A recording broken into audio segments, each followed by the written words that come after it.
Yeah. So with all of this talk, you know, the holistic thing and all the rest of it, still we're here to also kind of pick up maybe some helpful ways I've found of using these brushes and this paint, you know. Yeah. All the technique in the world doesn't educate the heart, is one of the things the Dalai Lama said. So I like that, but I also feel like, you know, I'm wanting to pass on ways of making things easier and quicker for you if I can. So that's my that's the reason I'm doing this now, to see what next. And it's also a leap of faith, isn't it? Starting with this kind of way of working, and it might feel all a bit wild and loose, and you know, we need to maybe find ways of anchoring down some things. And it's okay, it'll happen. As you're looking, I would say constantly refer back to the shapes that you're seeing here. And as you do that, you'll naturally pick up and place down with no thought having to be involved at all, really. Someone said, think slowly, move quickly, I think. I don't know. Anyway, so there doesn't need to be an awful lot of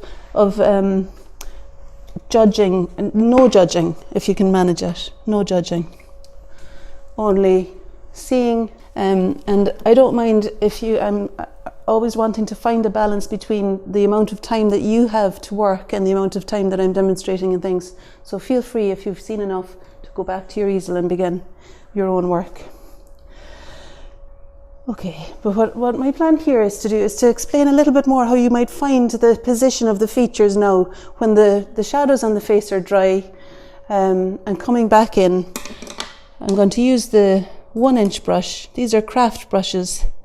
You can get them in the range for $2.99 for a set of 3, and I find them really quite good for the shape of things. Okay.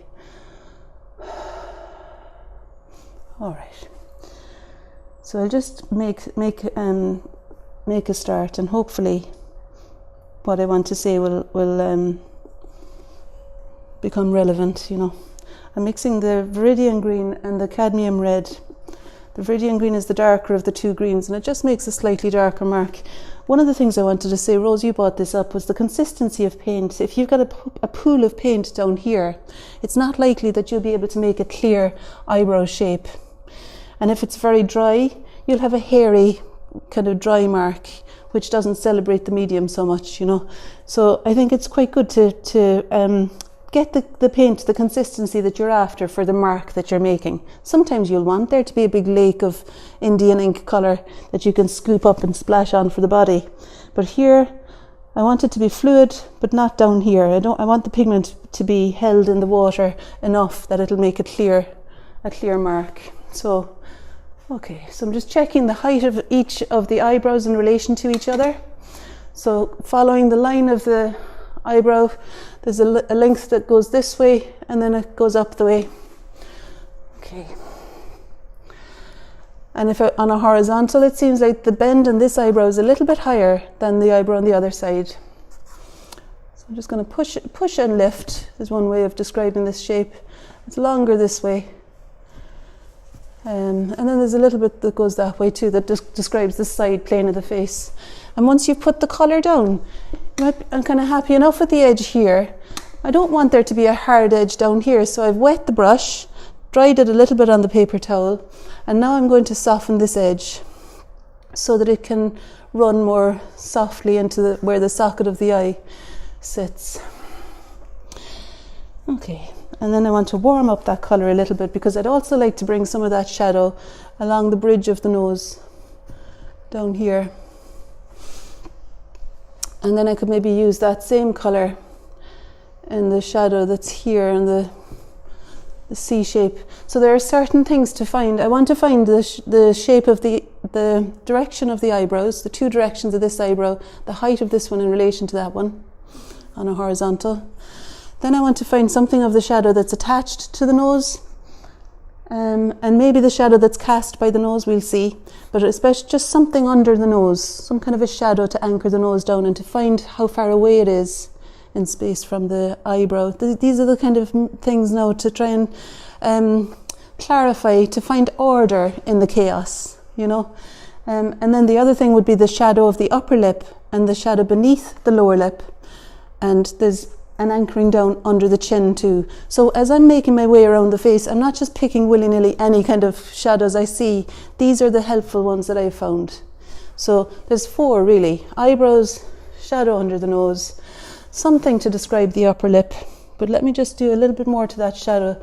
As I look at Sall there, might be quite helpful to have something of the shadow there.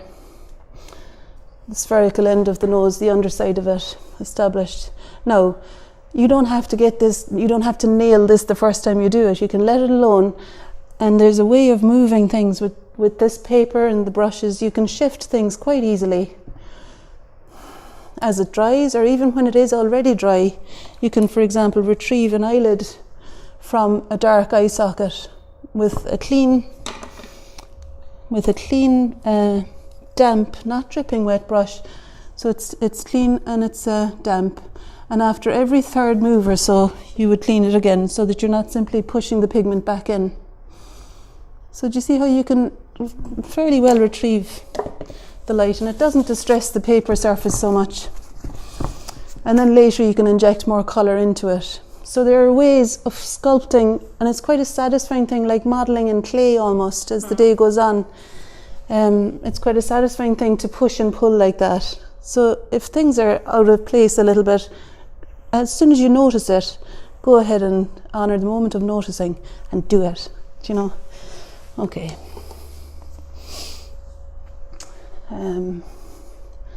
Yeah, so we've got something for the underside. Now, wouldn't it be a good idea too to indicate that other eyebrow?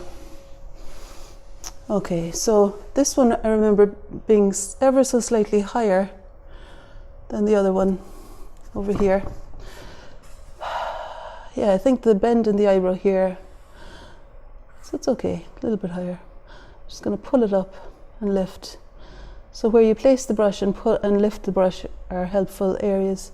Now I want to just study the shape. Yeah, so you'll find, depending on your point of view of course, you'll find that the shadow, even when you're looking straight on, the shadow between the eyebrow and the bridge of the nose is a helpful one to find.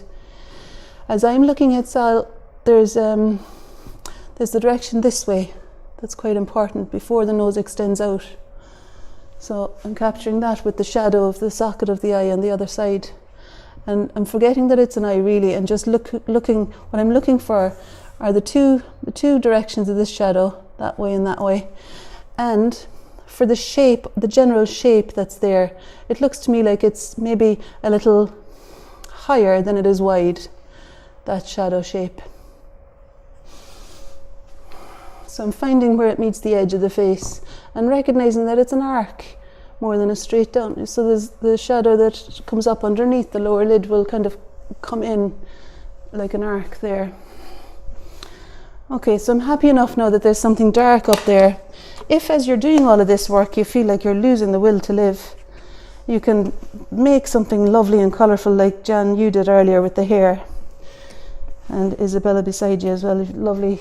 You know, you can do something wild and free here. And don't feel like you have to worry. Mary and me, and I've also got a third person on board, are here to clean up after. So watercolour comes off easily. Feel free to express yourself in terms of splashing. It's okay if the need arises.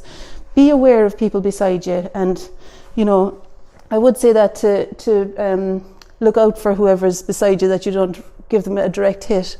I'm not singling you, I know. But what you did actually was kind of handy. You put up a shield there, that might work. But just now and again, I think it's good medicine for us to let rip a little bit, now and again, you know. And as I say, don't worry, the floor and the ceiling and everything, we're prepared for that. That's all right. Okay, what was I? All right, so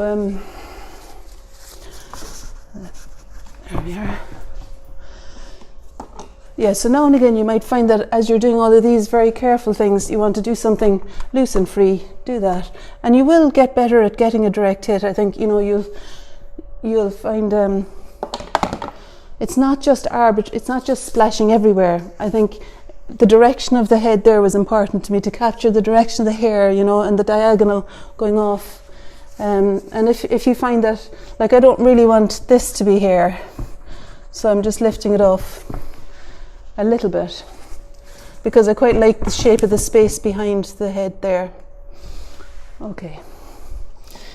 And actually doing that also kind of gives me a license to do a bit more shadow in the skin. You know, as soon as you do something bold, it keeps you moving forward. It keeps the momentum going forward. You know, so as soon as you do something clear and bright, or something colourful, or something dark or bright or whatever, it'll give you a license to do that elsewhere. And I'd suggest, if you feel like rubbing it out, stand back and decide, really, is this a gift to me to move my painting on to the next level, and not the big mistake I think it is. Do you know? Because I'd say maybe you might feel like, you know, sometimes looking at that hair you might think, oh my God, what am I going to do next? But you don't. It's actually allowed me to see that the shadows here in the skin could do with being deepened in tone. I'm going to take the paper towel. Paper towel is handy because it lets you see the colour as well that's on your brush, and it also means that you can tell how wet the brush is. When you tap it, if it creates a big circle of colour, you'll know that maybe it's too wet. Okay. As I put that colour on there, I feel like it's a little bit too warm, so I want to put a touch of ultramarine blue into it to take the orange quality out of it. Okay. Yeah. And again, it'll dry lighter, so rather than feel like you need to dampen it off with a paper towel, just use what's on there maybe as a reservoir to pull it around and create the shapes around it. And then let it dry and see what happens. Okay, so that's all right. And that kind of allows me too to bring some of those same tones into the shadow, say for example that's cast by the nose there. And now I'm going to explain the dark of the upper lip. See, the form in this area can be established with a couple of carefully observed shadow shapes. Observing with care, really seeing the shape of the dark shape of the upper lip I find helpful. So, and I know there's shadow as well on the lower lip, but I'm focusing just on the shadow that's on the upper lip for now. Yeah. And when you find the shape of when you're finding the shape of the lip, I would look at the shape of the skin between the underside of the nose. There's a little shadow there as well, but I'm not going to establish that just yet. And then the dark of the lip. So you're looking at it in terms of the shape that's made between the dark of the upper lip, the tilt of the nose. It's kind of a triangle, really. The tilt of the nose and this shadow. Okay, and now I'm holding the brush like this to allow me to get a nice horizontal where the lips meet. The line dividing the lips there I think is fairly horizontal. And when the paint accumulates there, it can give it a darker mark as well. And now it kind of slants slightly down the way and back. So I'm aiming for the corner of the mouth, relating it to the eyebrow above it. You know, so I find that this is actually a very satisfying thing to do, to seek out these particular shapes, and you're grounding it in something that's true, then it feels like it's true and you're not just hoping for the best all the time. And it makes a bit of order for yourself. So if you can locate the corner of the mouth in relation to the length of the eyebrow, all of these things is helpful. Let's see.